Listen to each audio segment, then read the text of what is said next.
Hai guys, welcome back to my channel. Jadi hari ini aku mau ngundang temen aku sama-sama business student di sini. Mbak, kenalin diri dong, Mbak. Oh ya, halo teman-teman YouTube. Nama aku Kiki. Hai. Mbak Kiki ini dosen ngajar di Oh ya, aku di Universitas Jenderal Sudirman.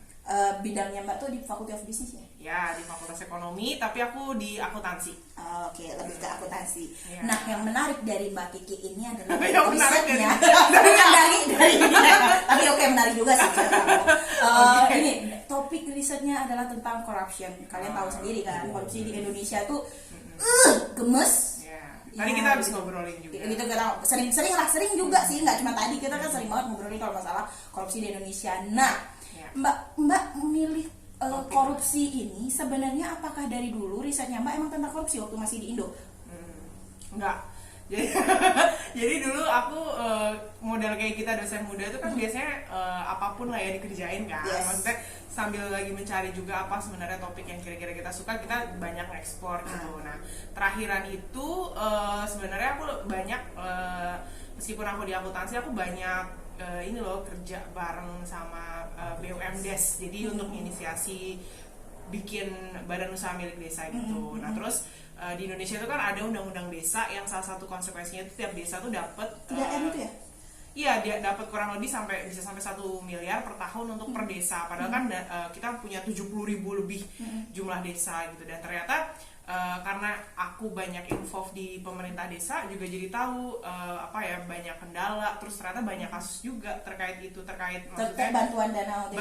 Bantuan dana, entah desa yang nggak bisa mengakses atau dana yang bisa mengakses dananya tapi nggak tahu mau buat apa, atau ada juga yang udah ngambil dananya tapi dananya disalahgunakan. Dan ternyata potensi korupsi di situ banyak banget gitu. Jadi lebih sebenarnya awal mulanya tuh bukan karena risetnya tentang itu, tapi karena ngelihat kayak fenomenanya di sekitar kita juga ada. Jadi kayaknya aku pengen juga untuk belajar sesuatu yang kira-kira ada nanti hasilnya tuh bisa kasih kontribusi lah ke masyarakat gitu. Tapi apa hubungannya akuntansi dengan korupsi? Karena sebenarnya kan kayak korupsi itu lebih ke social science mungkin ya, karena behavior orang. Jadi kayaknya itu lebih ke social science atau ke apapun yang berhubungan dengan perilaku manusia atau intention of people to do something. Itu gimana tuh, Mbak? Ya, jadi aku dulu juga mikirnya gitu. Jadi korupsi ini lebih banyak mungkin kalau hubungannya sama economic development. Aku dulu mikirnya gitu. Jadi sama ilmu ekonomi, padahal aku di akuntansi. Tapi sebenarnya setelah semakin kesini tuh semakin banyak baca, korupsi itu sebenarnya multifaceted phenomenon banget. Jadi dia tuh bisa dipelajari dari sisi manapun gitu. Dari social science kita bisa belajar, mungkin dari segi normanya bagaimana masyarakat memandang korupsi. Dari sisi hukum kita bisa lihat juga perspektif hukumnya untuk tentang korupsi gitu kan. Dari sisi ekonomi jelas itu udah undebatable ya, maksudnya kita tahu dampaknya korupsi kayak gimana. Dari sisi akuntansi, karena akuntansi juga dekat dengan pengelolaan keuangan, tata kelola dan lain sebagainya, itu juga kontrol sistem, itu juga banyak kaitannya juga gitu. Psikologi, karena itu terkait sama koruptor orangnya. Jadi sebenarnya ngomongin korupsi itu bukan kompleks banget. Jadi dan kayak bisa dipelajari dari semua sudut pandang dong. Dan ini juga yang trennya sekarang kayak gitu. Jadi sekarang kita nggak melihat bahwa korupsi itu cuma di satu topik bidang yang dulu misalnya eksklusif hanya di crime and justice itu misalnya law and crime gitu ya misalnya. Kalau sekarang udah lebih banyak banget. Jadi ada misalnya scholars di bidang psychology yang juga kasih input kenapa sih kok orang ada tendensi untuk lakuin korupsi. Dari bidang social science mereka juga kasih kontribusi gitu. Jadi ini karena masalah yang sangat kompleks, masalah yang lama gitu kan. Jadi sebenarnya mungkin semakin banyak cara pikir gitu dari berbagai macam bidang itu lebih bagus juga. Terus Mbak kan kalau tidak salah juga salah satunya Mbak punya kuis untuk membuat risetnya itu adalah intention orang. Padahal kalau Mbak tadi ngomong intentionnya itu lebih ke psikologi gitu kan. Tapi Mbak apakah juga jadinya akhirnya belajar ke psikologi? Oh benar dan itu yang jadi bikin itu yang jadi seru juga karena sebenarnya aku kan di akuntansi tapi bidangnya di manajemen accounting. Nah, manajemen accounting itu bedanya sama akuntansi keuangan yang mungkin banyak orang awam tahu. Akuntansi keuangan tuh ngomongin tentang laporan keuangan dan tabel. Aku tahu akuntansi itu tabel keuangan gitu, cash flow, ledger, uang lah, pokoknya segala macam uang. Tapi kalau kita ngomongin manajemen akuntansi manajemen, itu kita ngomongin juga informasi kualitatif, informasi kuantitatif juga. Jadi dia spektrumnya lumayan besar kalau akuntansi manajemen. Dan memang dari awal manajemen akuntansi itu sudah ada sedikit banyak tentang psikologi jadinya, karena berhubungan dengan orangnya gitu ya. Jadi karena akuntansi manajemen ngomongin informasi non financial juga, kita ngomongin organizational culture. Misalnya di suatu lingkup bisnis gitu kan, kita juga harus tahu kan misalnya apa sih yang memotivasi seorang karyawan itu untuk bekerja dengan baik gitu ya misalnya. Nggak cuma dari insentif keuangan, juga ternyata ada insentif non keuangan gitu. Jadi intinya akuntansi manajemen itu adalah area yang sangat luas sebenarnya di akuntansi gitu. Jadi sebenarnya dari awal kenapa aku juga terjunnya dari zaman S2 itu ke akuntansi manajemen, karena multi perspektif banget. Aku belajar tentang teori psikologi yang aku juga suka ya, karena kan kita jadi belajar juga kayak tentang memahami orang tuh kayak gimana. Dan kalau memahami orang juga jadi belajar memahami diri sendiri juga setidaknya kita jadi tahu posisi kita di mana. Sorry ya guys, kita mesej. Jadi ada apa tuh namanya, partisipan audien yang dari backsong ketawa, plus juga mohon maaf nih kalau ada backsong yang lain, kakek-kakek pemotong rumput lagi motong rumput jadi mesinnya ngoeng-ngoeng. Maklum ya, kita di rumah. Oke, balik lagi. Nah, jadi Mbak juga kalau tidak salah itu kemarin sempat aktif banget diundang untuk FGD tentang corruption gitu. Itu keren banget sih. Itu gimana sih ceritanya kok bisa tiba-tiba diundang, dikenal oleh orang KPK gitu. KPK dikenal bukan karena pelaku ya, tapi karena memang orang yang research tentang corruption, jadi benar-benar yang aware dan mungkin memiliki theoretical dan concern, knowledge sedikit juga gitu tentang korupsi. Jadi gimana tuh bisa dinotis sama orang KPK ya? Jadi aku juga kaget juga. Jadi tiba-tiba aku dapat email, tapi emailnya ke alamat institusiku di Indonesia gitu. Di Jadi Unsud bukan ya, ke Unsud ya? ke Unsud. Jadi yang emailku @unsud gitu. Terus cuma di email dikasih tahu dapat undangan. Tapi sebelumnya ada approach dulu sih, jadi dikontak dulu, ya biasa kayak ini dari kami dari ini bla bla bla gitu kan cerita. Terus pertamanya agak aku pikir kayak hoax gitu, ini tahu dari mana gitu kan, maksudnya kontak dari mana apa segala macam gitu. Terus ternyata habis itu di email resmi gitu, dan di email resminya kan sebelumnya malah di WA langsung. Iya, jadi tahu dari kontak, katanya aku kan ikut kayak beberapa kali kan memang sebelumnya, misalnya aku kan ada asosiasi, misalnya ada asosiasi certified professional management accountant gitu. Pasti kita kan ikut asosiasi kan ada lah ya datanya segala macam, mungkin dari situ juga. Jadi awalnya di kontak biasa, terus habis itu di email resmi ya. Email resminya tadi pas kontak kan kayak kita nggak tahu nomornya kan, jadi kita pikir siapa, aku biarin aja gitu 2 hari 3 hari. Habis itu ada email resmi masuk yang @nya maksudnya institusi, jadi aku bilang, oh ini beneran gitu. Nah temanku kebetulan ada yang kerja di KPK juga, terus akhirnya aku confirm ke dia, tolong dong konfirmasi bener nggak sih ini undang. Terus dia bilang ya bener mbak gitu. Terus ya udah akhirnya diajak untuk FGD. Jadi FGD itu sebenarnya untuk bikin, jadi mereka lagi menggagas untuk bikin guideline untuk menciptakan desa yang berintegritas gitu. Jadi lagi mau menciptakan, itu KPK yang buat sendiri gitu ya, mau ngebuat undang-undang gitu ya? Bukan undang-undang, jadi kayak semacam guideline aja. Jadi biar kita bisa ada red flag nanti kalau misalnya ada red flag tuh kayak semacam notice gitu ya. Kalau misalnya ternyata banyak yang nggak dicentang, berarti ada sesuatu nih misalnya dalam tata kelola di desanya itu gitu, yang mungkin bisa jadi red flag. Red flag itu maksudnya kayak tanda there's something wrong di situ, yang jadi bisa langsung ke notice sama KPK. Cuman mungkin yang perlu jadi concern pejabat-pejabat kita adalah bahwa sebenarnya guideline itu juga sudah dimiliki, karena ada teman di kampus juga sempat kerja di desa tertinggal, apa sih bagian apa ya kalau tidak salah ya, pemerintah desa, pemerintah ya itu. Dan itu kayaknya juga sering mengadakan kegiatan sosial bantuan dan itu pasti juga sudah ada guideline-nya gitu. Jadi jangan sampai tumpang tindih sih. Kemarin juga termasuk, jadi mereka tuh ngundang mungkin kayak aku dari kalangan akademisi, mereka juga ngundang dari praktisi yang memang concern di isu-isu korupsi.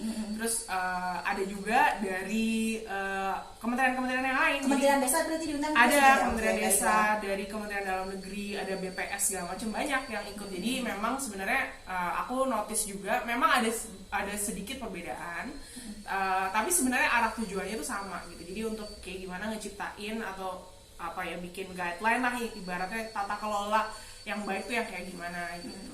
Iya sih benar, kalau ngomongin agak overlap emang agak kita overlap ya. suka. Indonesia agak overlap, katanya sudah bersinergi dengan beberapa city-city ininya lah kan, apa tuh namanya, smart city, e-government dengan II-nya. Harapannya kan semua apa sih namanya sudah terkonek jadi satu, tapi pada praktisnya di lapangan tidak seperti itu. Ya, Jadi masih berjuang lah ya mungkin. berharap Indonesia lebih baik dan bisa inilah Ya. bisa improve dari segi sistem. Cuman Ya. lagi-lagi ya, ngomongin korupsi itu kayak kita nggak ada habisnya ya. Ada Dikit-dikit habisnya, ya. Ada berita korupsi jadi refleks lagi. Ya, jadi tuh gini, korupsi itu adalah salah satu kejahatan yang paling purba gitu. Jadi dibilang paling purba karena dari zaman dulu tuh udah ada. Maksudnya kalau kita lihat sejarah-sejarah zaman Romawi kuno lah, yang misalnya kita bisa telusur ke sejarah, ada juga gitu tindakan-tindakan semacam itu Korupsi, ada gitu. Jadi tapi mungkin dulu itu kan bentuknya masih yang mungkin belum Receh-receh masif, gitu ya. mungkin hanya 1-2 orang yang Satu, dua memang orang. mereka ada di dalam kekuasaan gitu kan. Jadi makanya ada istilahnya tuh power tends to corrupt gitu, karena biasanya orang-orang yang dalam kekuasaan itu yang bisa untuk ngelakuin itu. Tapi sekarang kita lihat kayaknya itu jadi hal yang lumrah ya, dalam tanda kutip, maksudnya karena kayak udah dianggap biasa gitu. Karena kita ya itu yang lagi aku coba untuk pelajari juga, apakah sebenarnya kalau kita melakukan korupsi itu sebenarnya karena lingkungan kita menganggap itu hal yang normal. Di satu sisi iya menurutku jadi ya. kayak gini, kayak kamu di Australia, kayak tadi Mbak Ayu cerita, bagaimana di sini sebenarnya ketika kamu masuk ke satu misalnya kolam renang gitu kan, kamu nggak akan dicek tuh kamu berapa orang, terus bayarnya sesuai dengan berapa orang yang masuk kan. Kamu cuman ditanyain itu maksudnya Kamu berapa orang yang mau mau beli renang? berapa tiket gitu kan, tanpa exactly ngitung kamu ada berapa jumlahnya. Benar-benar kamu renang nggak pada oke. Iya kan, cuman kayak berapa anak yang renang, misalnya dia bawa anak 20, dia ngomong satu, mereka nggak akan ya udah gitu kan, dikasihnya tiket satu semuanya bisa masuk karena asumsinya ya dia akan jujur gitu kan. Ya. Nah kalau kita di lingkungan yang kayak gitu, di lingkungan yang kayak gini kita sekarang, kita ketika melakukan transgression maksudnya kita akan menyimpang, itu kan kita jadi nggak enak sendiri. Jadi kayak kok orang lain nggak kayak gitu. Itu intention dari maksudnya lingkungan mempengaruhi. Dan banyak banget penelitian di bidang social psychology yang membuktikan bahwa sebenarnya peers, teman, kolega itu sangat berpengaruh terhadap bagaimana cara pandang kita gitu. Jadi itu bisa kita terhadap korupsi juga bukan not exactly intention, tapi how we shape like our perspective, terus bagaimana pandangan kita terhadap apa yang normal, apa yang enggak gitu. Dan pandangan itu yang akhirnya lambat laun kalau itu di entrench terus jadi bisa merubah perilaku kita. Jadi akan secara otomatis juga. Kalau intention sih sebenarnya itu sesuatu yang sulit diukur ya sebenarnya, karena kan itu intangible gitu. Tapi itu jadi dari perspektif yang kayak oh ya ini hal yang normal kok, biasa, lama-lama akhirnya dia jadi ngelakuin juga. Ngelakuin hal yang biasa. Makanya tadi udah kita ngomong lingkungan termasuk peers, kemudian dari segi sistemnya juga ya, kayak Indonesia tuh kayaknya bisa banyak celah gitu. Atau karena mungkin masyarakat plus 62 ini kreatif, jadi ketika udah ada sistem bisa aja mencari celah dari ada sistem tersebut untuk melakukan hal-hal ini. Jadi sistem yang tidak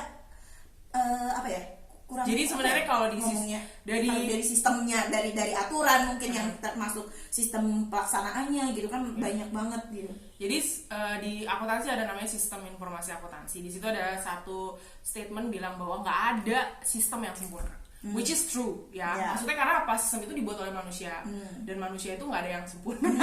Itu klise banget sih. Iya, itu klise banget.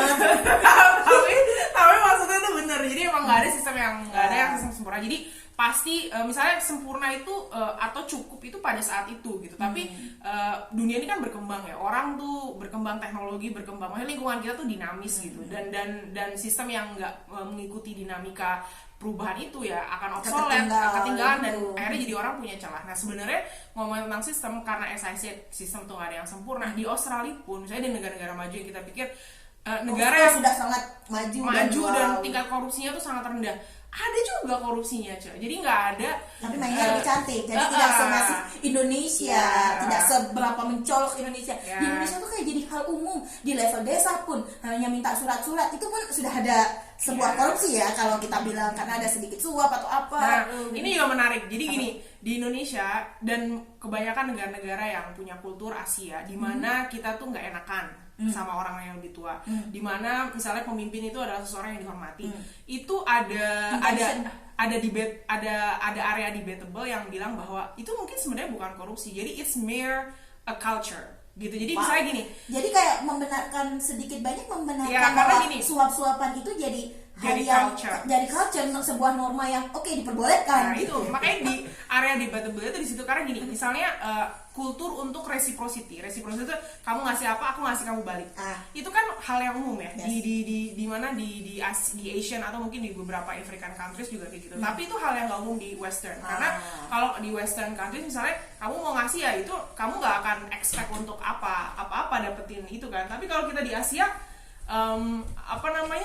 kita ngasih itu sebenarnya dalam hati ya mungkin ya kita nggak tahu yang ngukur hati orang nggak tahu, tapi ada kayak semacam norma yang bahwa bilang kalau kamu dikasih ya kamu di-expect untuk ngasih balik gitu. Jadi itu ada norma itu yang kadang di beberapa culture membuat tanpa kita sadari sebenarnya itu adalah part of corruption juga. Makanya jadi kita nggak bisa ngomong kayak gitu juga, karena gini areanya masih sangat abu-abu di situ. Karena gini, kalau kita ngomongin korupsi, ya misalnya apa sih sebenarnya yang disebut dengan korupsi? You can define it in many ways. Dan karena tadi itu yang sekarang areanya tuh sekarang tuh pengennya defining corruption itu bukan as a general, karena ternyata itu nggak bisa diimplementasikan secara general juga gitu. Jadi sebaiknya tiap-tiap negara itu punya ukuran gitu. Jadi apa yang disebut dengan korupsi, makanya kan tiap negara biasanya punya aturan sendiri apa yang disebut kategori korupsi itu seperti apa gitu. Karena jangan sampai akhirnya jadi yang sebenarnya kayak menurut orang misalnya Western kan kita selalu arahnya kan selalu pusatnya apa yang Western style gitu ya. Jadi once Western style bilang oh ini penyuapan gitu, padahal di masyarakat kita itu bukan penyuapan, itu hanya bentuk terima kasih. Misalnya kamu tiba-tiba nggak nyuap gitu, jadi kamu datang ke kepala desa karena berterima kasih kamu telah menjaga desa ini misalnya atau whatever reason gitu ya. Jadi kita kayak itu ucapan terima kasih aja, ucapan rasa syukur kita gitu sama mereka. Jadi bukan korupsi. Kalau korupsi atau penyuapan kan ada intensi bahwa ketika kita nyuap kamu give something to me gitu kan. Iya. Jadi emang agak kompleks banget sih gitu. Kalau aduh guys, ini aja kita baru secuplik daripada apa yang biasanya kita sering bahas tentang korupsi, tapi waktu sudah habis. Jadi kapan-kapan kita produktif banget ya, ini lagi sambil nunggu terus akhirnya sangat produktif, jadi bisa satu konten YouTube. Oke, habis ini kita akan berbincang dengan seorang dokter